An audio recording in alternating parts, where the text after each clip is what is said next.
एक बार की बात है। राजा अकबर व बीरबल दरबार में बैठे कुछ अहम मामलों पर चर्चा कर रहे थे। तभी बीरबल ने अकबर से कहा, मुझे लगता है कि ज़्यादातर पुरुष जोरों के गुलाम होते हैं और अपनी पत्नियों से डर कर रहते हैं। बीरबल की यह बात राजा को बिल्कुल भी पसंद नहीं आई। उन्होंने इस बात का विरोध किया। इस पर बीरबल भी अपनी बात मनवाने पर अड़ गए। उन्होंने राजा से कहा कि वे अपनी बात को सिद्ध कर सकते हैं, मगर इसके लिए राजा को प्रजा के बीच एक आदेश जारी करवाना होगा।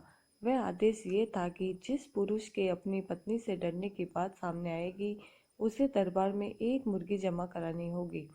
राजा बीरबल की बात से तैयार हो गए। अगले ही दिन प्रजा के बीच आदेश कराया गया कि यह बात सिद्ध हो जाती है कि कोई पुरुष अपनी पत्नी से डरता है तो उसे दरबार में आकर बीरबल के पास एक मुर्गी जमा करवानी होगी। फिर क्या था, देखते ही देखते बीरबल के पास ढेरों मुर्गियां इकट्ठी हो गई और सैकड़ों मुर्गियां महल के बगीचे में घूमने लगी।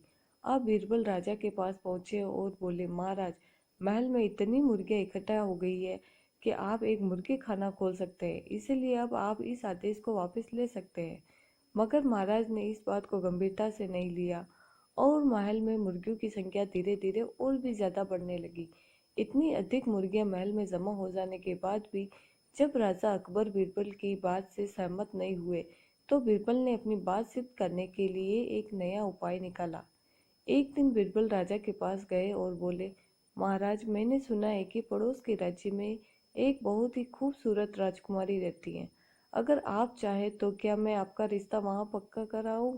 ये सुनते ही राजा चौंक उठे और बोले, बीरबल, तुम ये कैसी बातें कर रहे हो? महल में पहले से ही दो महारानियां मौजूद है। अगर उन्हें इस बात की भनक भी लगी तो मेरी खैर नहीं होगी। ये सुनकर बीरबल ने तपाक से जवाब दिया, चलिए महाराज, फिर तो आप भी मेरे पास दो मुर्गियां जमा करा ही दीजिए। राजा बीरबल का ऐसा जवाब सुनकर शर्मा गए और उन्होंने अपना आदेश उसी वक्त वापस ले लिया। कहानी से सीख। अकबर बीरबल की इस कहानी से हमें ये शिक्षा मिलती है कि बातों की चतुराई से हम किसी भी बात को मनवा सकते हैं। जरूरत है तो बस बीरबल की तरह चतुराई से अपना पक्ष रखने की।